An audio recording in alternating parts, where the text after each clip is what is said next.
प्रभु जी तुम्हें एक नजर देखते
भाई साहब द्वारा हनुमंत लाल जी पर सदा कृपा बनाए रखें।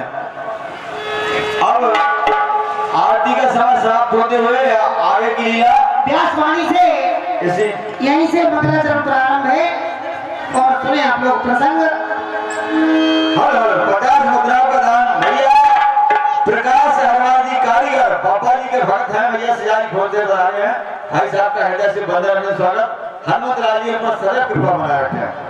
50 मुद्राओं का दान भैया रथपाल सिंह जी खाना क्षत्रिय ताला मोहल्ला रामगढ़। हनुमंत राय जी इनके समूचे परिवार पर सदा कृपा बना रखे। हेलो हेलो हेलो जी हेलो कथा श्रुति होती है सुनहु वीर हनुमानो आज विराजे वीर भय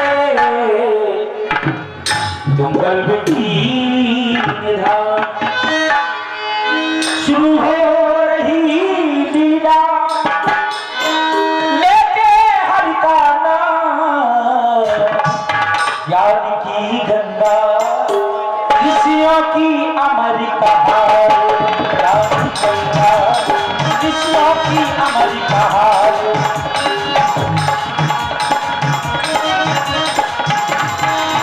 राम लीला राम लीला राम लीला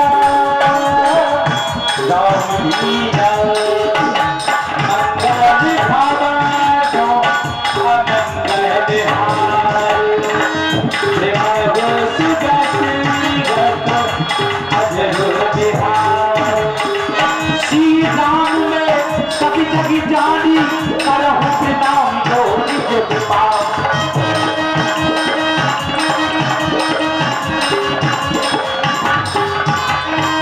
दीन दयाल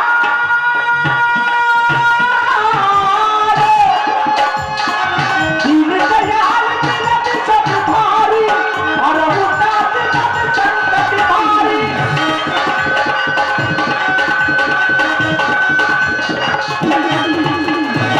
शुरू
आश्रम जानी। ये सो आश्रम है या यूं कहूं ये सिद्ध आश्रम है, क्योंकि यहाँ पर ऋषि मुनियों ने तपस्या की है, यज्ञ भी किए। और महाराज बलि ने भी यहाँ पर यज्ञ किए, बहुत से यज्ञ किए। कपिल मुनि ने यहाँ पर तपस्या की, तभी से सिद्धाश्रम नाम भी पड़ा। तो मैं चाहता हूं क्यों ना यहाँ पर यज्ञ प्रारंभ किया जाए। अयाति ज्ञापका साहेब का जिस कार्य से जन की रक्षा हो सके, जिस कार्य से ब्राह्मणों की रक्षा हो सके, जिस कार्य से देवताओं की रक्षा हो सके, जिस कार्य से जन समूह की रक्षा हो सके, उस कार्य को भी यज्ञ कहते हैं। हमारा कर्तव्य है, क्योंकि यज्ञ करें। यहाँ पर बहुत शुभ अवसर है, एक भी यहाँ पर राक्षस भी दिखाई नहीं दे रहा है। तो मैं चाहता हूं यहाँ पर यज्ञ प्रारंभ किया जाए। तो अवश्य हम यज्ञ प्रारंभ करते हैं।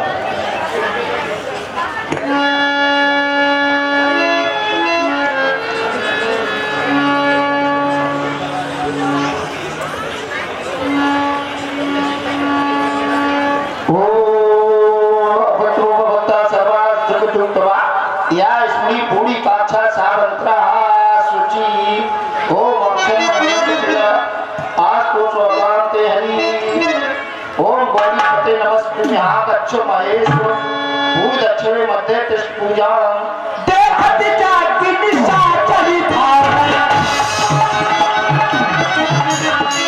देखत जाति निशाचरी भावना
जीवन अपना व्यतीत करेगी। ऐसा नहीं होने दूंगा। अगर एक राक्षसों की भी धाक होनी चाहिए। घी झोंक रहे 1000 रुपया किलो घी चल रहा हो, जे ऐसे झोंक रहे जैसे के बाप धर गए हो। जब से इनकी आई पूरे देश में आई, जब से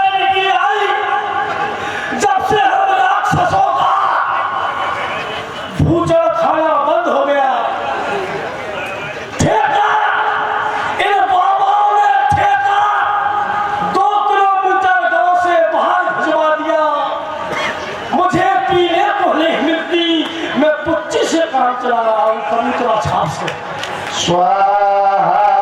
अरे स्वाहा धर धर धर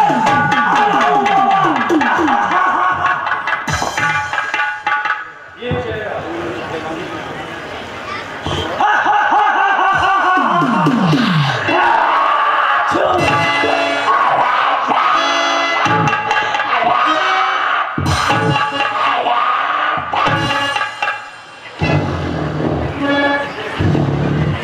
तेरे नाम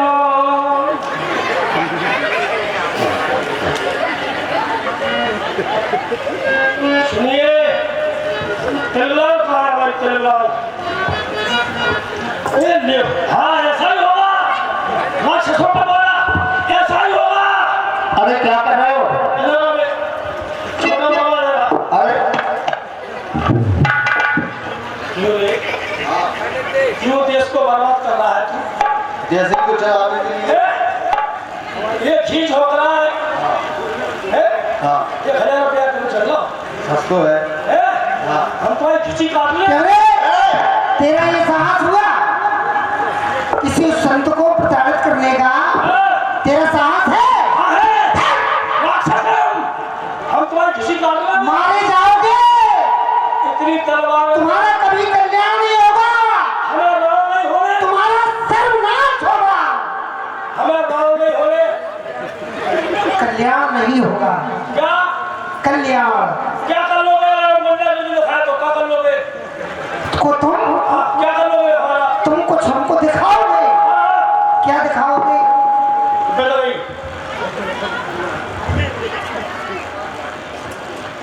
क्या करोगे?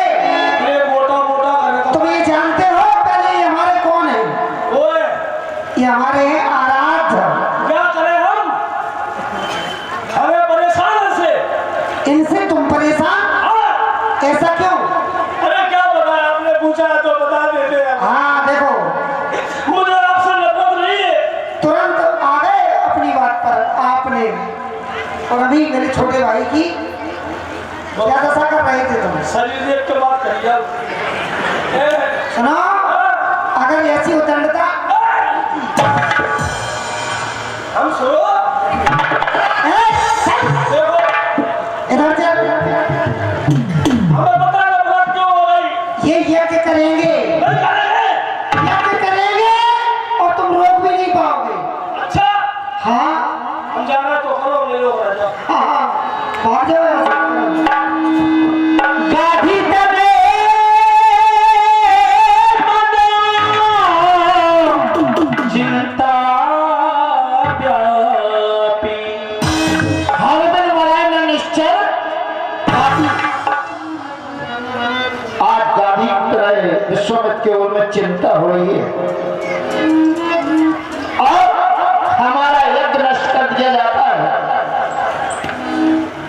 राक्षसों के समूह आते हैं, हमारा यज्ञ विध्वंस कर देते हैं और आज भी यज्ञ विध्वंस कर दिया गया।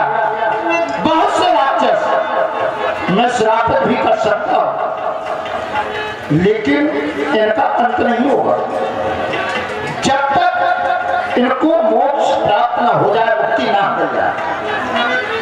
और मुक्ति पार ब्रह्म परमेश्वर परमात्मा से ही मिलती है। चिंता हो रही है कि कैसे इन राक्षसों को मुक्ति मिल सके। चिंता में चिंतन करना चाहिए। अगर किसी के उदय में चिंता हो जाए तो चिंता का समाधान चिंतन से हो सकता है। चलो चिंतन करते हैं, देखते हैं कैसा इनका अंत हो। जब मुनि भय मन की न विचार तुम अवतरण हरण में हारा। जब चिंतन किया गया तो पार परमेश्वर परमात्मा ने अवतार ले लिया अयोध्या में। अयोध्या में अवतार लेकर के बैठे हैं। क्यों ना हम अयोध्या जाकर के, क्यों इतना पाप बढ़ चुका है। रक्त संस्कृति के पालन करने वाले ने सारे संसार में अपना ऐसा आतंक मचा रखा है कि सो आचरण खत्म नहीं हुई। शुभ आचरण नहीं होंगे, गुरु को नहीं मानेगा, देवताओं को नहीं माना जाएगा, तो फिर हमारा धर्म कैसे होगा, कैसे करेंगे? क्यों? देवताओं ये कंदराओं में छुप जाते हैं। रावण आवत सुने सकोहा, देवन तके मेल देखुआ। रावण के आने से देवता कंदराओं में छुप जाते हैं। जहां ठंडी की चाहत है, जहां ठंडी की चाहत है, वहां गर्म को कौन पूछेगा? तो जहां पाप हंसता हो तो वहां धर्म को कौन पूछेगा? पाप का बोलबाला होता जा रहा है, तो अधर्म को पूछने वाला कोई नहीं रहेगा, धर्म को पूछने वाला कोई नहीं रहेगा, अधर्म का बोलबाला हो जाएगा। तो फिर मैं अवश्य अयोध्या जाकर के यह मिस देखो, हार पड़ जाई कर व्यक्ति आने तो भाई, इसी बहाने से मैं पाठ परमेश्वर परमात्मा के चरणों का दर्शन करूंगा, और यही बहाना है हम दोनों भाइयों को ला करके इन निशाचरों का अंत कराऊंगा। ज्ञान वैराग्य सकल गुण आयना, सो में देखो प्रभु आयना। ज्ञान के भंडार वैराग्य रूपी दोनों भाइयों के दर्शन करूंगा, नेकों को सफल बनाऊंगा। चलो सेवा तुम आश्रम की देखभाल करना, हम अयोध्या की बहुविधि करत मनोरथ जात लाग नहीं कर्मचर सरयू जब गए भूख परिवार राम चंद्र की जय, गोसाई तुलसी बाबू की जय। संतों का प्रेम नगर है, यहाँ समझ नहीं चल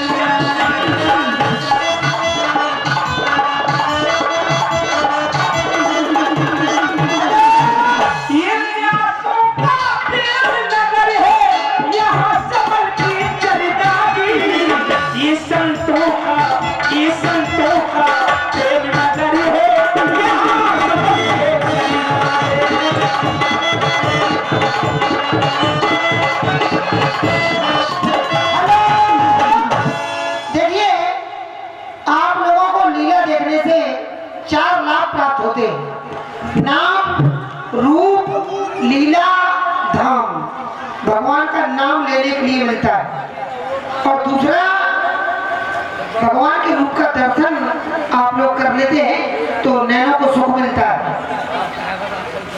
और भगवान की लीला देखने को मिलती है। और यहाँ पर लीला में धाम, कभी अयोध्या धाम तो कभी मिथिला धाम, अनेक अनेक प्रकार के धामों का, कभी चित्रकूट धाम लीला में दर्शन करेंगे आप लोग तो 4 लाभ मिलते हैं। ले चलता हूँ आपको अयोध्या की ओर, जहाँ के गोपाल महाराज श्री दशरथ की भूमिका में हमारे परम आदरणीय पंडित श्री वीरेंद्र त्रिपाठी प्रोफेसर साहब कोच आप लोग देखें और सुने।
महाराज के जीवन की जय जयकार हो, जय जयकार हो, जय जयकार, आयुष्मान हो, कीर्तिमान हो।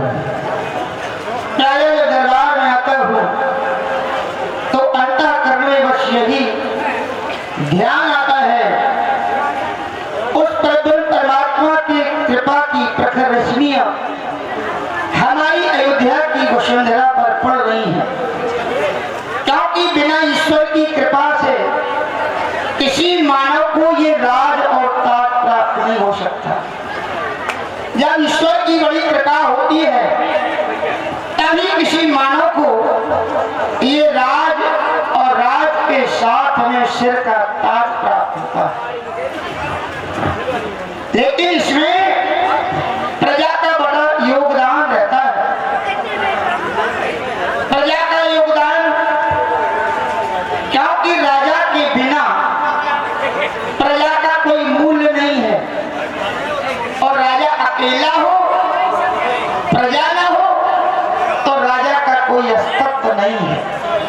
जिस प्रकार से दिन में भगवान सूर्य का महत्व, रात्रि में चंद्रमा का महत्व, यहाँ तक कहा गया जैसे सोने में सुहागे का महत्व होता है, उसी प्रकार से प्रजा के बीच में राजा का महत्व होता है। लेकिन राजा का भी धर्म है, जिसे हम राजधर्म कहते हैं। राजधर्म क्या है?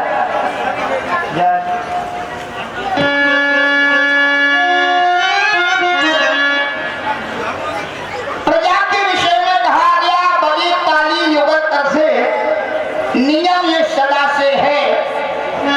यदि राजा प्रजा से है तो प्रजा भी राजा से। अब राजधर्म की बात आई तो कहा गया कि जो प्रतिपाल कोई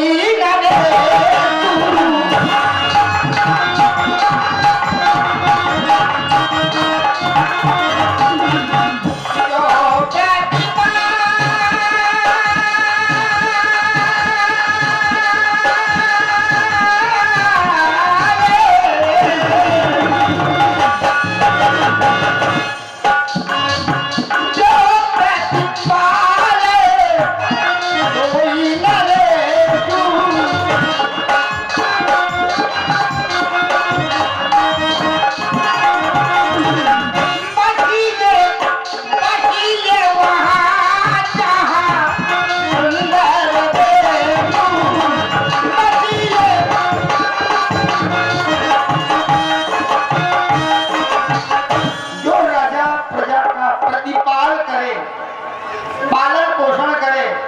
ये है राजधर्म।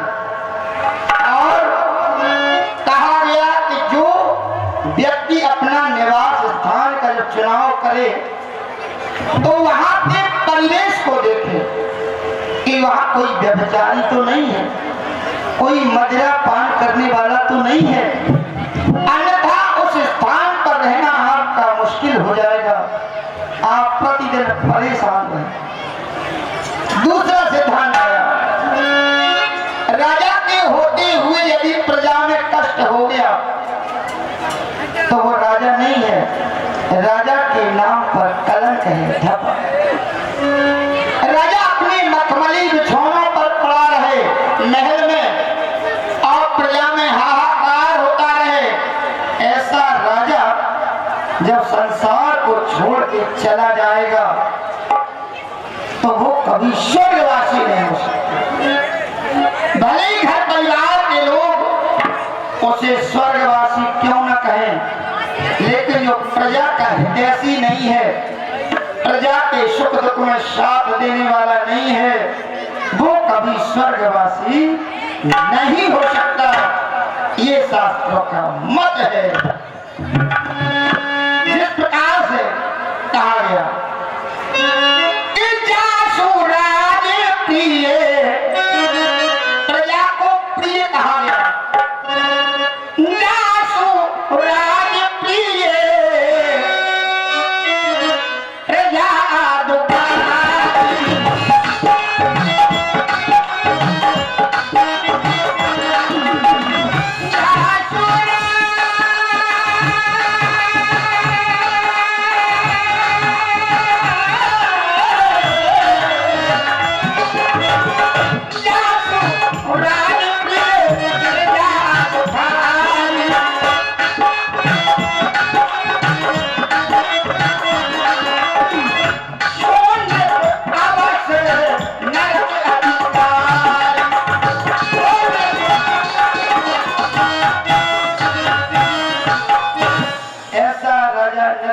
नहीं होता है, ये शास्त्रों का मत है। तो मैं भी अयोध्या साम्राज्य का शासक बना हुआ हूँ, तो आर्य मत विश्वमन हमें अवगत कराओ कि हमारी अयोध्या की प्रजा में कोई कष्ट तो नहीं है, वरना मेरा रहना व्यर्थ है।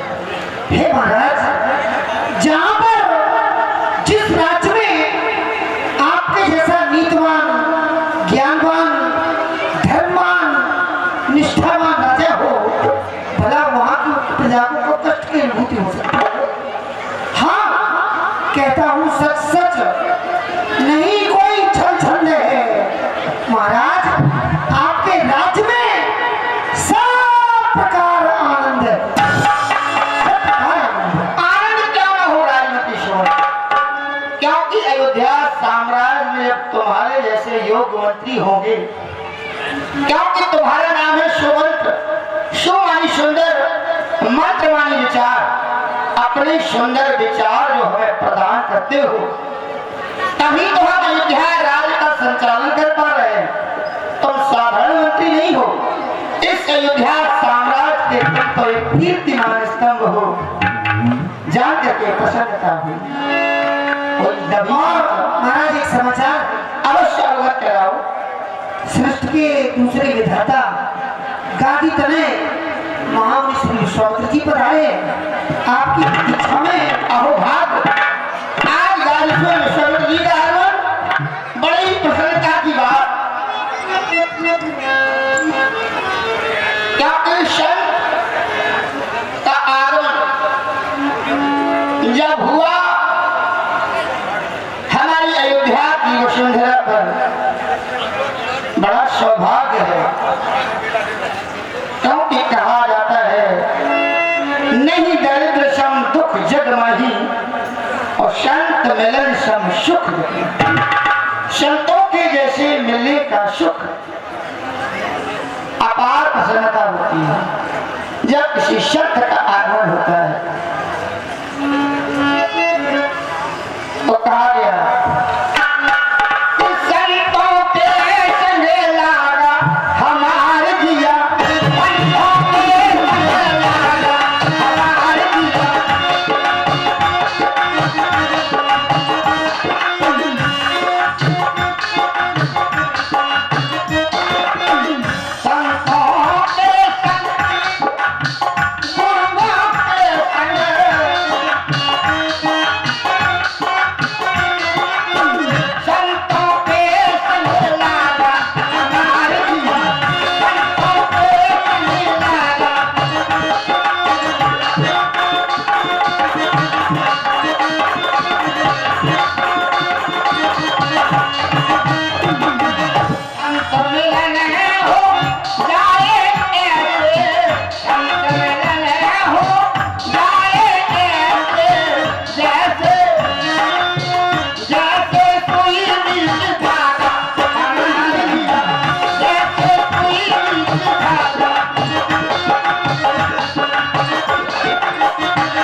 उनके मुनिया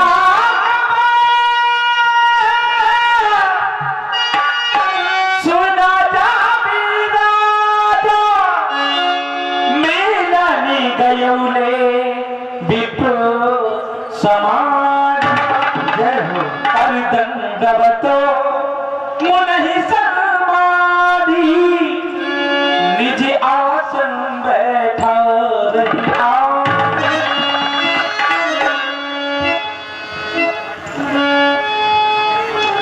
निज आसन बैठा रही। यहाँ विचार किया जा रहा होगा कि अपने सिंहासन पर विश्वामित्र जी को क्यों बिठाया। चरण पखार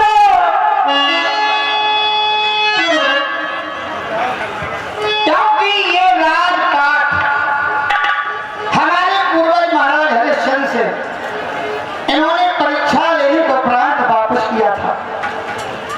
इनका इस गद्दी पर अधिकार है, वरना कोई राजा अपने सिंहासन पर किसी को नहीं बिठाता। ये हमारा परम सौभाग्य है कि आज राजश्री विश्वामित्र जी का मैं ही नहीं अपितु हमारे अयोध्यावासी प्रत्येक नर नारी दर्शन का पुण्य लाभ प्राप्त कर रहे हैं। ये हमारे लिए गौरव की बात है।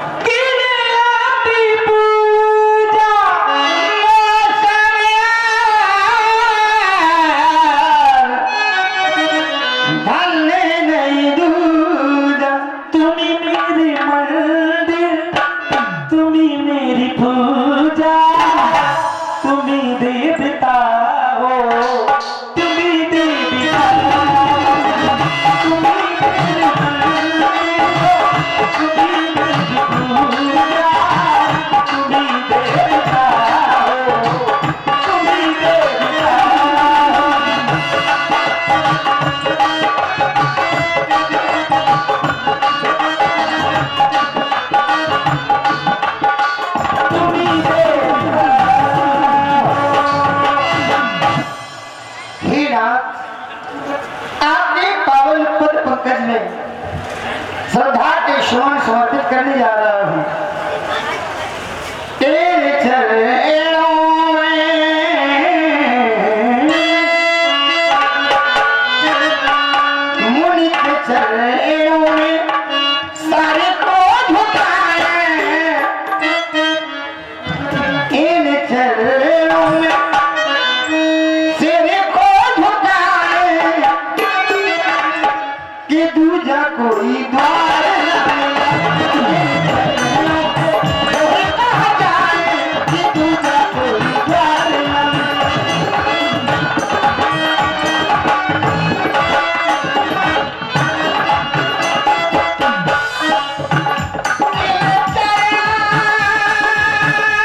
जलाने वाले और तपस्या के प्रभाव से ब्रह्मर्षि पद प्राप्त करने वाले, ज्ञान की पराकाष्ठा की अद्वितीय ज्योति को जलाने वाले, सारे विश्व को अपना मित्र बनाने वाले ऐसे तपस्वी, ऐसे व्यक्तित्व के पावन चरणों में दशरथ का नमन है, वंदन है। जय हो। तो ठाकुर भूषण शिरोमणि अजनंदन चक्रवर्ती सम्राट, जो तुम्हारे द्वारा सम्मान किया गया, अद्भुत प्रसन्नता हो। धर्म धुरी रहो, धर्म लवरी रहो, धर्म ही तुम्हारा हो, धर्म की न छोड़ना राय, धर्म की हो सदाचार, सेवा और सत्कर्म, कर्म ही तुम्हारा हो। आशीष की भगवान भूत बाबर की नाजर मनोरथ पूर्ण तुम्हारा हो। कल्याण कल्याण।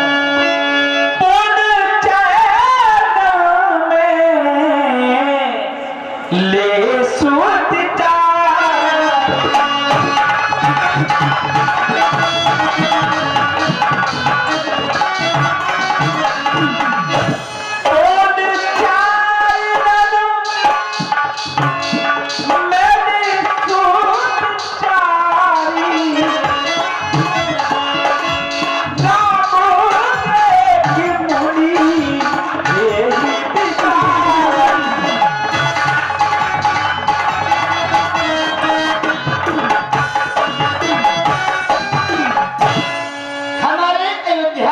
राजभवन को सुशोभित करने वाले राम, और राम को जो अति प्रिय है वो है लक्ष्मण। हे लाडले, आज बड़े हर्ष का विषय, आज अपने राज दरबार में ऐसे महान संत का शुभागमन हुआ जिनको सभी संसारवासी विश्वामित्र कहते हैं। ऐसे महान संत का आगमन हुआ तो मैं ये चाहता हूं, ऐसे संतों के चरणों की रज अगर माथे लगा ली जाए तो वो चंदन है, और ऐसे संतों की चरण की रज अगर आंखों में लगा ली जाए तो वो अंजन है। क्योंकि एक सिद्धांत है, अपने से बड़ों को नित्य प्रति प्रणाम करने से, उनकी सेवा करने से व्यक्ति को 4 लाभ स्वयं प्राप्त होते हैं। कहा गया, अभिवादन शीर्ष नित्य वृद्धों सेविना चत्वार तस्य वर्धन्ते आयुर्विद्या यशोबल। तो हर एक पिता को भी जब ऐसे महान संत आ जाएं तो उनके चरणों में प्रणाम करने के लिए अपने बालकों से कहना चाहिए।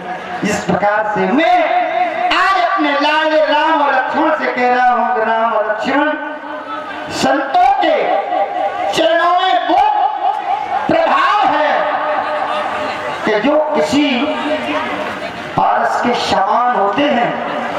जो पारस लोहे को स्पर्श करके सोना बना देता है, ऐसा सुहाना समय कहीं व्यतीत न हो जाए। जाओ और गुरु के चरणों में लिपट जाओ और उनसे आशीर्वाद प्राप्त करके 4 लाभ प्राप्त करो।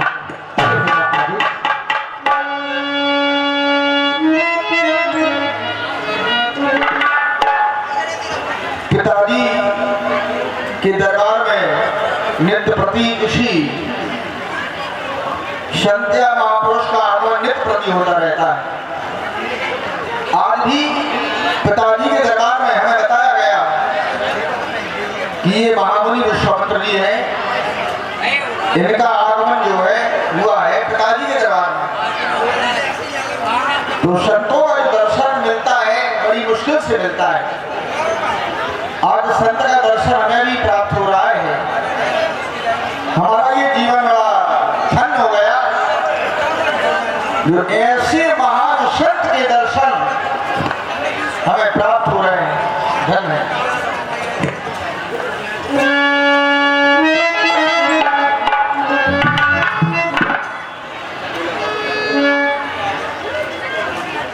संत जो होते हैं वो बड़े ही दयालु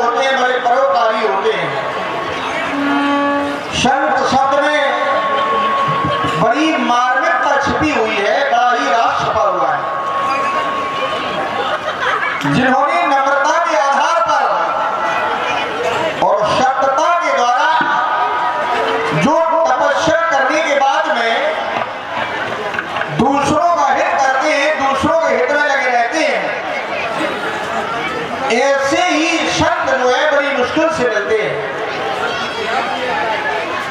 प्रणाम करने की 3 गतिविधियां बतलाई, मन से, वाणी से, कर्म से। तो मन सा वाचा करना, तीनों प्रकार का प्रणाम आप स्वीकार करें।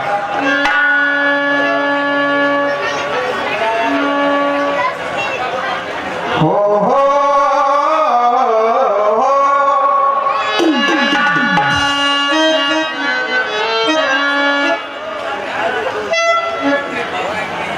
और नैनों की उमंग कहे, राम की नैनों की उमंग कह रही है।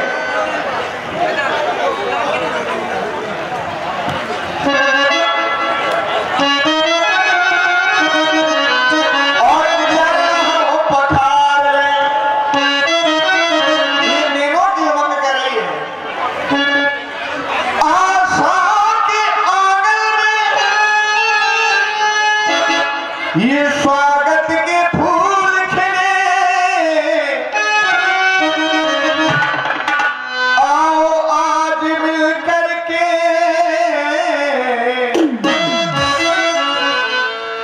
ये आरती उतार ले।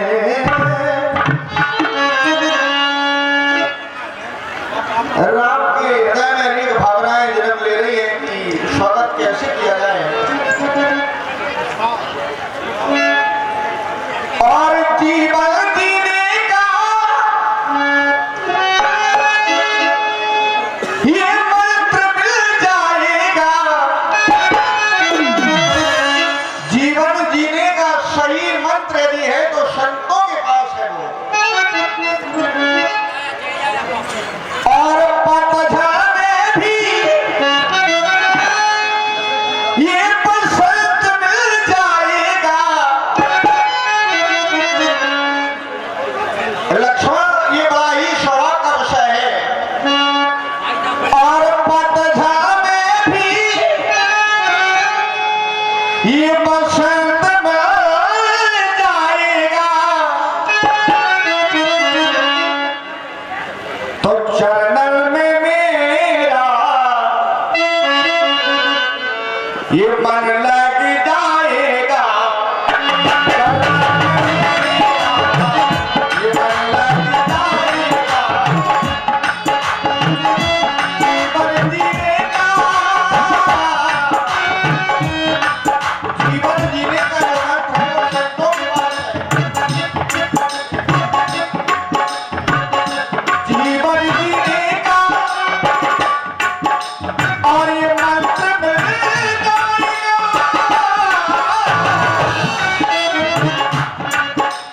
जो पतझड़ में भी जीवन यदि पथरा हो, ये पतझड़ में भी बसंत मिल जाएगा।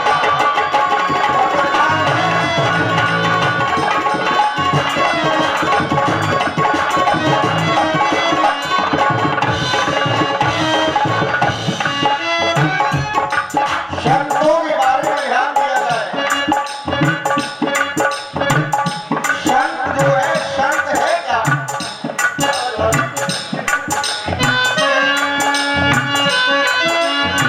संत है क्या?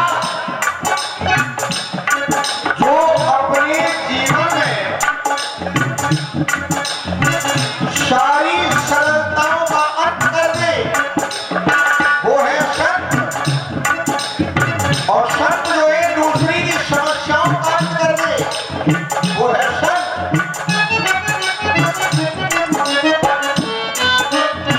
जीवन जीने का मंत्र मिल जाएगा संतों के समीप। और पतझड़ में भी ये बसंत मिल जाएगा। जीवन यदि पतझड़ हो जाए तो बसंत मिल जाता है, यदि संत मिल जाए तो ये पतझड़ में भी बसंत मिल जाएगा। तो जीवन जीने का और जीवन जीने का ये मंत्र मिल जाएगा। जीवन जीने का मंत्र मिल जाएगा।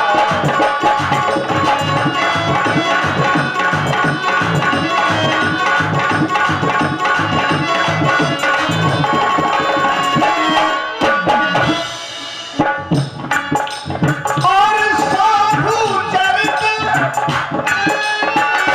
साधु का चरित कैसा होता है? साधु का जो चरित्र होता है वो कैसा होता है? चरित्र कपासु, कपास माने रुई, जो रुई होती है बड़ी उज्जवल होती है, उसमें जो है कोई इससे शक्ति नहीं होती। इसी प्रकार संतों के हृदय में कभी कुछ आसक्ति नहीं होती है। संत होते हैं सदैव परोपकारी। संतों के अंदर वो गुण तंतु आए गए जो लोगों को बांटते रहते हैं।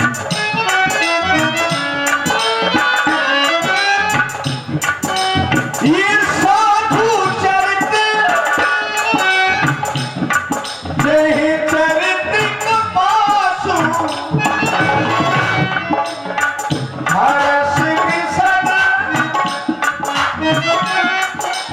गुणमय फल जासु। ये सत्य जो है नीरस होते हैं, निरस। इनके हृदय में कभी भी किसी प्रकार की कोई भावना नहीं होती, वो होते हैं सत्य। तो जीवन जीने का और ये मंत्र मिल जाएगा। ये पतझड़ में भी, ये पतझड़ में भी, पतझड़ में भी, ये पतझड़ में भी और बसंत मिल जाएगा। और सच्चे मन से चाहो तो ये संत मिल जाएगा।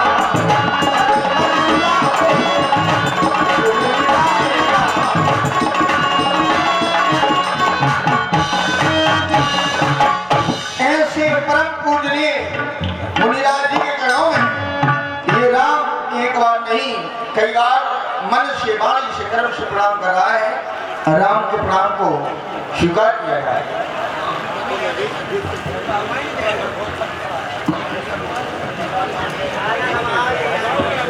सर्वप्रथम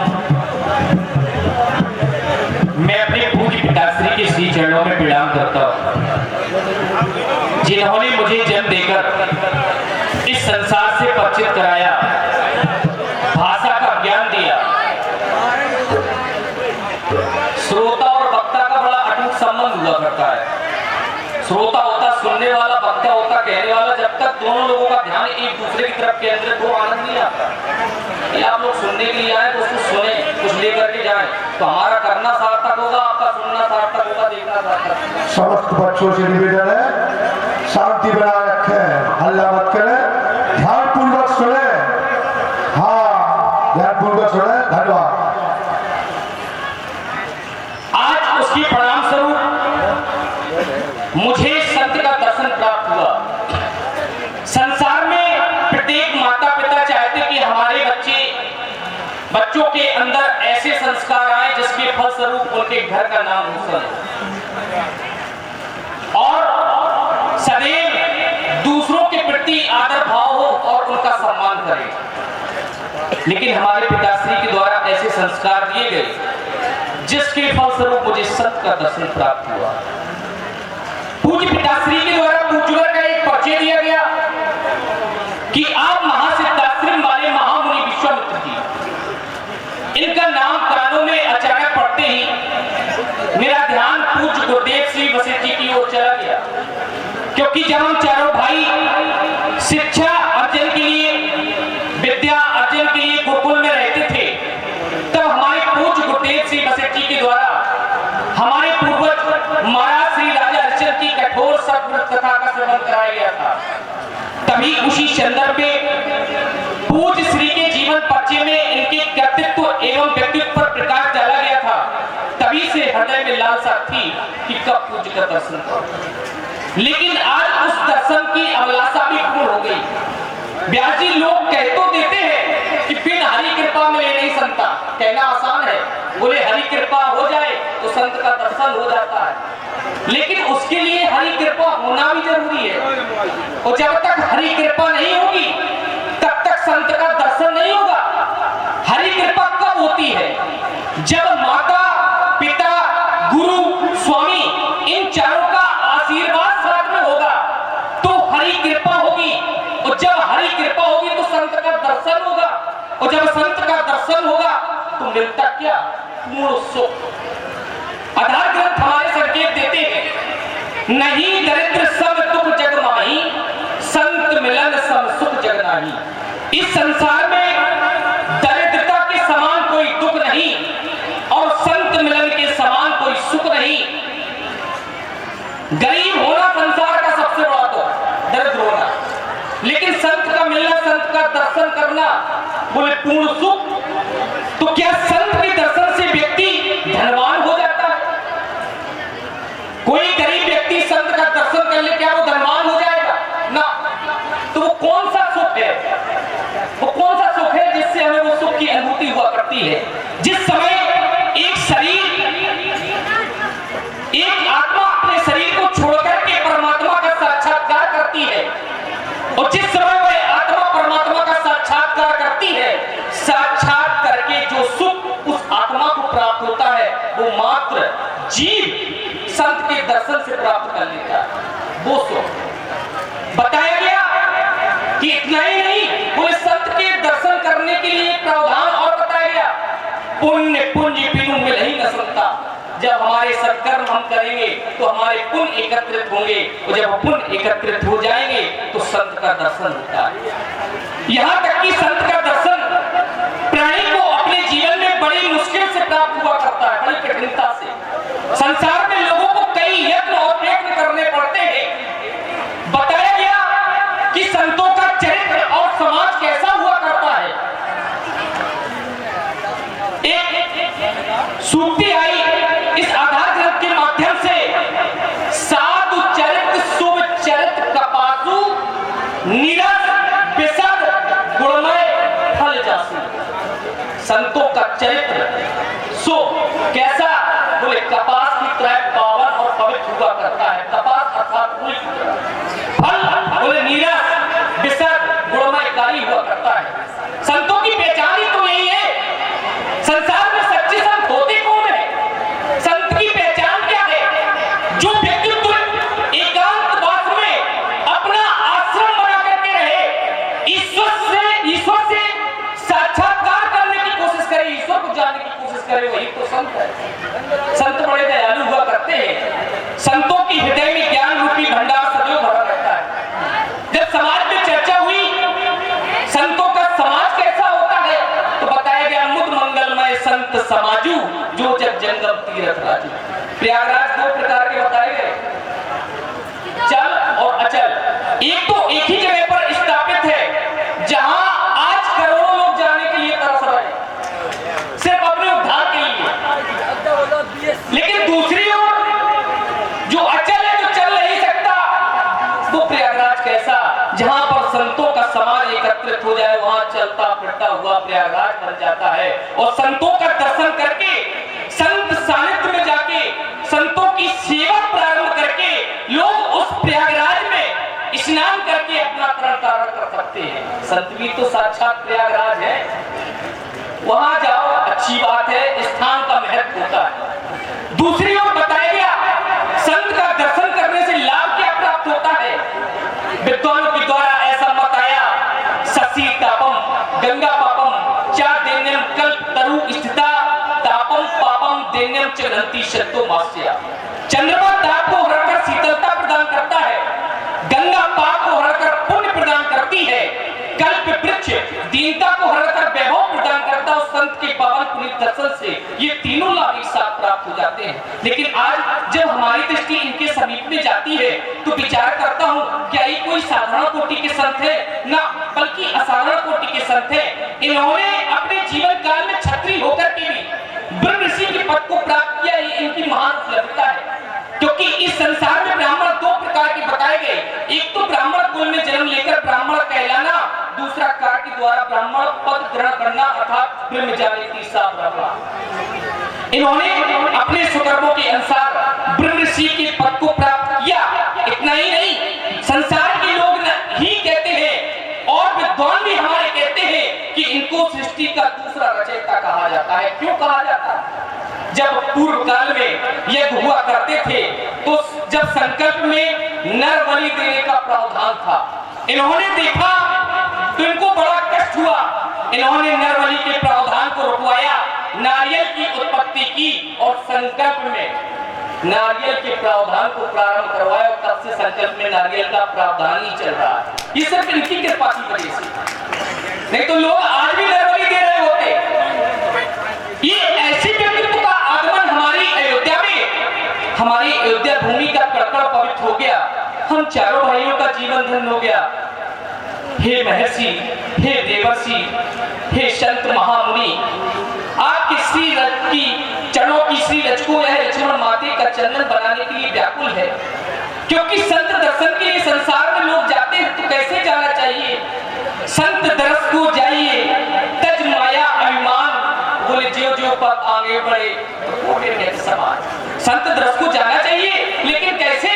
बोले माया को अभिमान को छोड़कर के जाना चाहिए। और जैसे जैसे आपके कदम आगे बढ़ेंगे तो बोले करोड़ों यज्ञों का फल आपको प्राप्त हो जाता है, लेकिन ये सब छोड़ के जाना चाहिए। आज ये लक्ष्मण सब कुछ छोड़ करके आपके श्री चरणों का दर्शन करने के लिए आया है। आपके चरणों की श्री रज को माथे का चंदन बनाने के लिए व्याकुल है। हे पूज्य, आशीर्वाद प्रदान करें, क्योंकि दिवस आज का धन हुआ। जो चरणों की धूल मिली, भंवर डोलती हुई नैया को वायु जो अनुकूल मिली। हे करुणा सिंधु, हे करुणा सागर, करुणाकर करुणा दिखला दो। हूँ भटका हुआ राहु में, हे मुनिवर सतपथ बतला दो। शरण तुम्हारी आया हूँ, शीश आशीष का हाथ धरो। दुर्बलताएं दूर हो हमसे, जीवन मम कृतार्थ करो, जीवन मम कृतार्थ करो। मन सा वाचा कर्मणा तीनों गतियों से लक्ष्मण आप इसी चरणों में प्रणाम। कुमार, तुम्हारे द्वारा जो प्रणाम किया गया अद्भुत प्रसन्नता हुई। शारद कीरत दान करे, गुणगान किए नहीं शेष भावे। मंगल मोद समोद रहे, अमंगल होए गणेश मनावे। देव प्रभात अनुराग भई, शुल्क न नाग सुपुष्प चढ़ावे। शशिभान प्रकाश करे बनो। भगवान यह जोड़ी बनावे, जोड़ी बनावे, जोड़ी बनावे। कर ताब मन हर्ष वचन कही गाओ।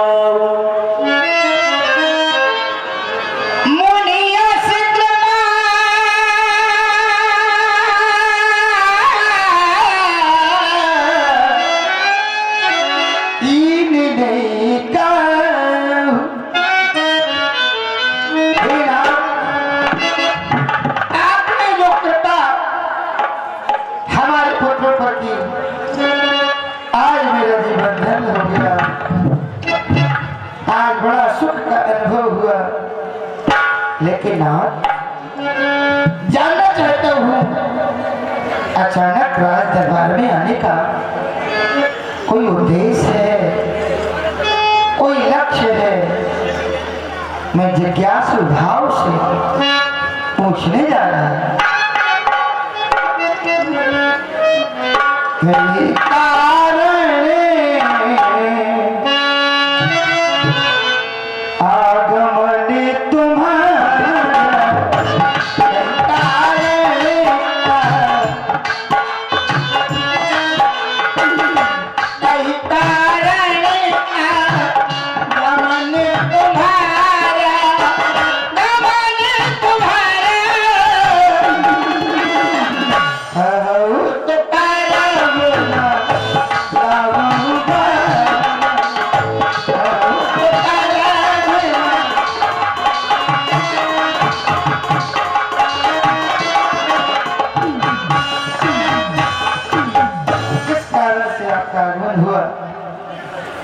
जानना चाहता हूँ नाथ, हमें अवगत कराओ।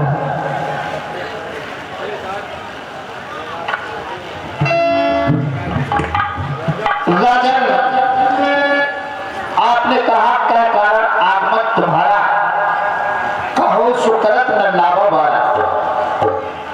अब कोई किसी भी वस्तु की आवश्यकता होती है और आपने हमें सिंहासन पर आसीन कर दिया, वहां से दिया जाता है, लिया नहीं जाता। इसीलिए मैं सिंहासन त्याग करके अब मैं जो कह रहा हूं सुनो। आपके द्वारा कहा गया क्या कारण आगमन तुम्हारा, कहूं सुकरत न लावा बारा। देर नहीं करूंगा, केवल आप आदेश करें। सत्य है, तुम्हारे यहां जो कह दिया जाता तो वो दिया जाता है, मैंने देखा। तो सुनो, जिस समय मैं यज्ञ करता हूं, दुख मुझको निशाचर देते हैं, पूजा सामग्री हवन कुंड सब नष्ट भ्रष्ट कर देते हैं। असुरों के अत्याचारों से उत्काया घबराया हूं, रक्षा सहायता दो चीजें मैं तुमसे लेने आया। अरे आपकी अपनी रक्षा के लिए अयोध्या की चतुरंगी सेना और मैं स्वयं आपके साथ चलने को तैयार हूँ। सत्य में है वो, लेकिन क्यों मैं और भी कहूं, चलो सीधी बात करता हूं, भ्रमित हो रहे हो।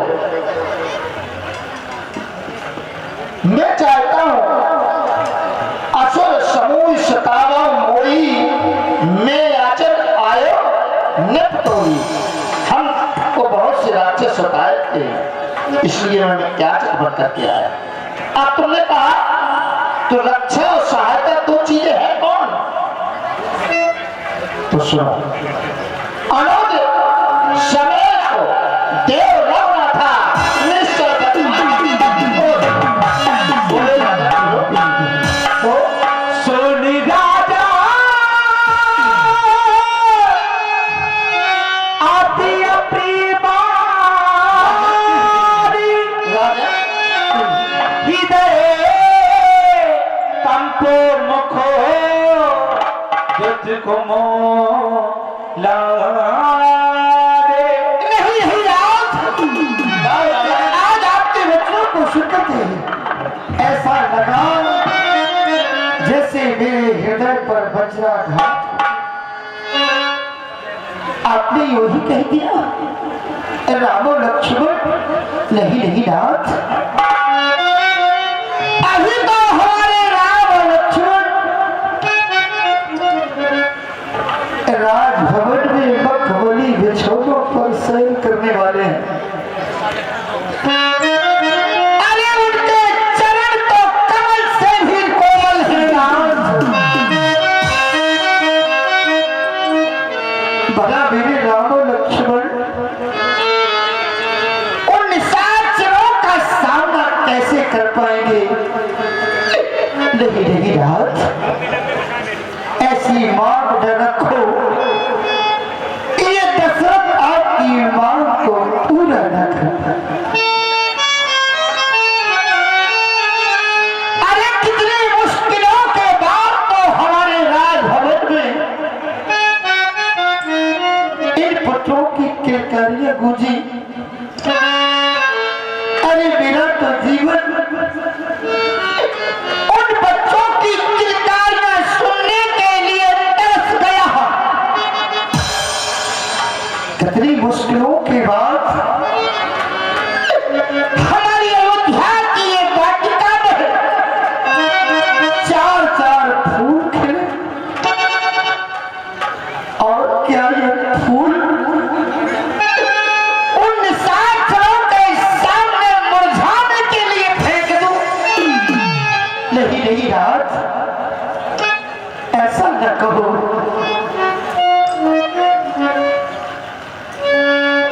कि जीवन धन बिन जीवन सोना, रहना खाली खाली है।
दुख वचन नहीं कहूँ विचार। अरे मुझे तो बहुत ये राम और लक्ष्मण प्राप्त हुए।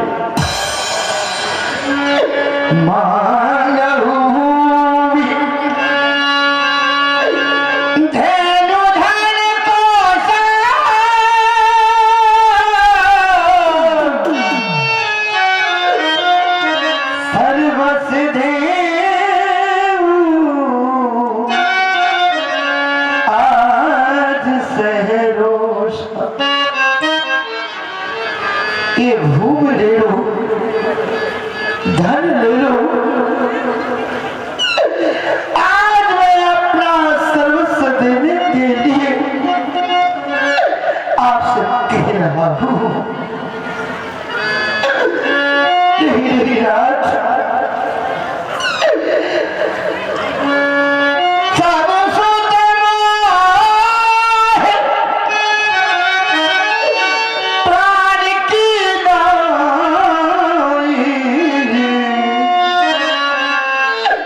राम देख नहीं बने गोसाई।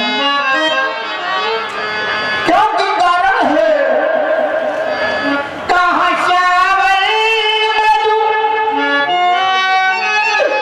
गात किशोर।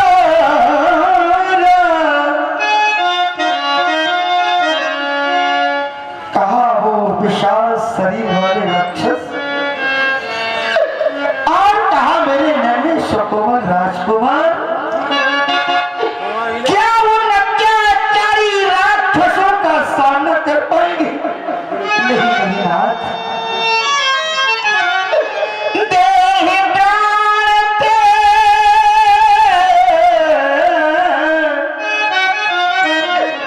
प्रिय कछुना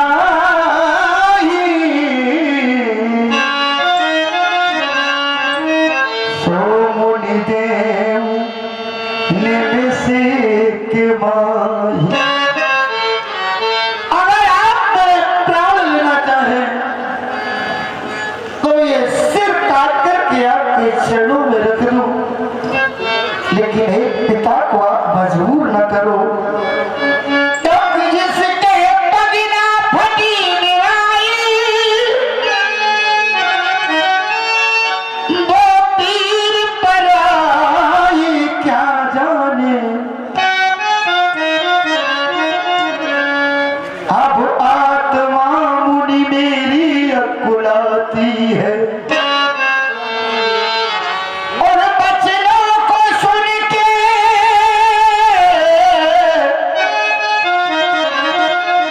फटती ये छाती है। नहीं नाथ, अवध राज मांगो, अवधपति को मांगो। राजन, मैंने पत्रों को मांगा, तुम्हारी आंखों से अश्रुओं की धारा। सत्य, पिता और पुत्र का प्रेम इसी तरह होना चाहिए। मुझे भी प्रसन्नता हुई, लेकिन मुझे राम को लाना आवश्यक। चौपटे थोड़ा कठोर ही वचन करना पड़े, इसमें कोई बुरा नहीं। राजन, सर्वप्रथम आपके द्वारा कहा गया कई कारण आगमन तुम्हारा काहू सुकल्प न लावा वारा। पहले तो कह दिया वो अब कह रहे चौथे पर पाई सुचारी विप्र वचन काहे विचार। महाराज आपने विचार नहीं किया। चौथे पद पर मैंने राजकुमारों को पाया, जबकि मैं आश्रम से चला तो विचार नहीं विचारा। तब मनोवर मन की विचारा, विचार करके आया नहीं राजा। और एक किलो वन और दे दिया तुमने। हो सकता है महाराज संत महात्मा दान दक्षिणा देकर के कह दिया कि मांगा भूम धैन धन कोसा सर्वस देव आज धन संपत्ति वाले बाबा हैं, ऐसे महात्मा हैं कि संपत्ति लेकर के हम संतुष्ट होकर के चले जाएंगे। ये संतुष्टि के लिए मैंने सब कुछ तुम्हारा लाभ अपने पास रख लिया था तुम्हारे हरिश्चंद्र के द्वारा। अगर इसकी आवश्यकता होती तो आज मैं इस सिंहासन पर आसीन होता। वह संत नहीं है जिनको दांत अक्षर की आवश्यकता। संत तो केवल वो होता है जो दूसरों का हित हो जाए, वही तो संत। तुमने प्रलोभन दे दिया, लेकिन नहीं, एक बात और कही, देह प्राण के अपने कछुआ। संत कभी किसी के प्राण नहीं देते, अभय दान देते हैं। और राम देव ना पड़े गुस्सा, ये भी कह दिया। कुछ समझ में नहीं आ रहा है, तुम भ्रमण कर रहे हो। तो तुम्हारे यहाँ तो ऐसे ऐसे राजा हुए, प्रतापी हुए, दधीच हरिश्चंद्र, ऐसे राजा हुए जो कहा वो किया। इसलिए मैं चाहता हूँ दोनों कुमारों को मुझे समर्पित करो। बोलो बोलो तो नहीं डालो, नहीं डाल दो, नहीं डाल,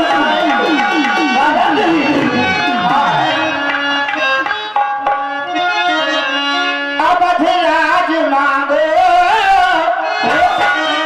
अवधिपति को मांगो, अवधिराज मांगो, अवधिपति को मांगो। मगर तुम अवधि के, मगर तुम अवधि के दुलारे न मांगो, अवधि राज मांगो, अवधिपति को मांगो, अवधि राज मांगो, अवधिपति को मांगो। मगर तुम अवधि के, मगर तुम अवधि के दुलारे न मांगो, अवधि राज मांगो।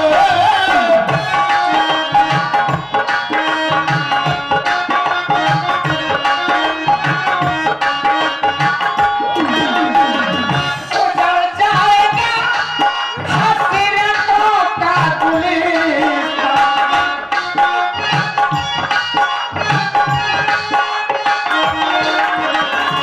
उजड़ जाएगा हसरतों का गुलिस्तान। मेरी बगिया के, मेरी बगिया के गुल हजारे जमानो, मेरे प्यार में वो दुलारे मांगो, अवधि राज मांगो।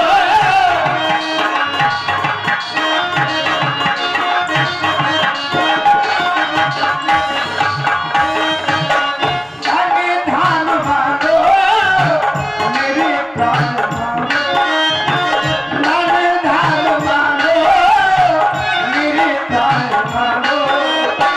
मेरे बुढ़ापे पे, मेरे बुढ़ापे पे सहारे न मांगो, नहीं राम मांगो, नहीं राम मांगो।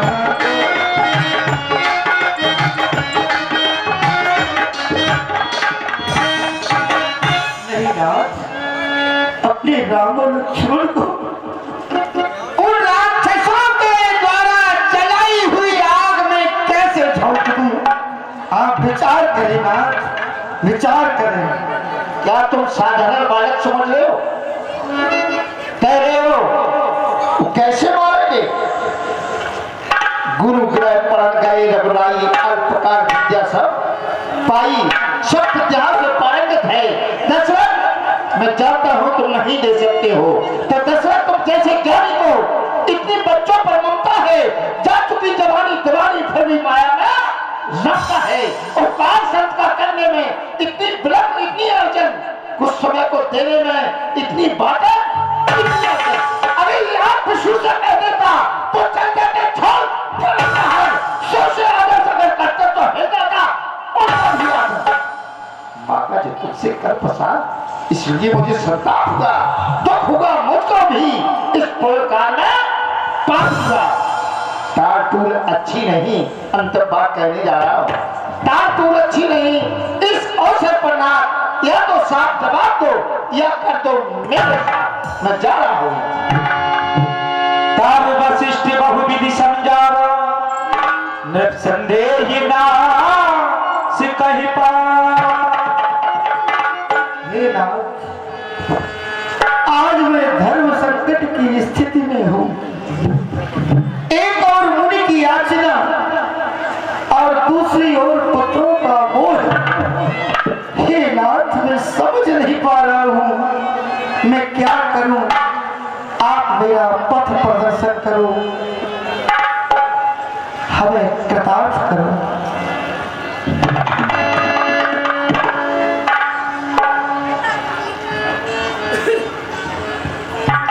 राजेंद्र, बड़ी विषम परिस्थिति। एक और महाराज, तुम पंडित ज्ञानी हो, तुम पंडित हो और ज्ञानी भी हो, या यूं कहूं धर्म धुरंधर गुण निधि ज्ञानी। धर्म में पारंगत हो, गुण के भंडार हो, निधि हो। महाराज को निशाचर यज्ञ नहीं करने देते। यज्ञ रक्षार्थ राम और लक्ष्मण को मांगा तो तुम्हें बड़ी परेशानी हो गई। एक बात बताओ, जिन महात्माओं की कृपा से एक नहीं, दो नहीं, चार चार पुत्र रत्न तुम्हें प्राप्त हुए, अगर उन्हीं के जीवन की कोई विकट समस्या है तो उसका समाधान पुत्रों के द्वारा होता है। तो चार है तुम्हारे पास इनकी कृपा से, ऋषियों की कृपा से, तो क्या तुम दो नहीं दे सकते हो? देह भूप मन हर्षित तजहु मोह अज्ञान। मोह और अज्ञान का परित्याग कर दो, और अगर नहीं दे सकते हो तो कुछ दिनों के लिए सौंप दो, क्योंकि दी हुई वस्तु वापस नहीं आती और सौंपी हुई वस्तु वापस आती। ये योगीराज कहते हैं, नृप किसी बात का सोच न कर, ये बड़े विचारशील मुनि है, नृप देने में संकोच न कर। ये तेरे वर कुमारों को पूर्ण विद्या धर्म सिखाएंगे। फलचंद द्वचंद आनंदित हो, आनंद सहित घर।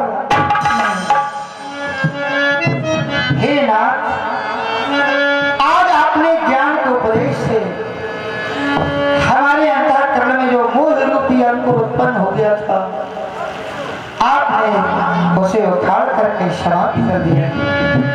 हे मुनिनायक, हतिया गरी दो क्षमा करें। नहीं बुलाए, हृदय लाई बहु भांति सिखाए। हतिया गरी दो नहीं बुलाए, हृदय लाई बहु भांति सिखाए।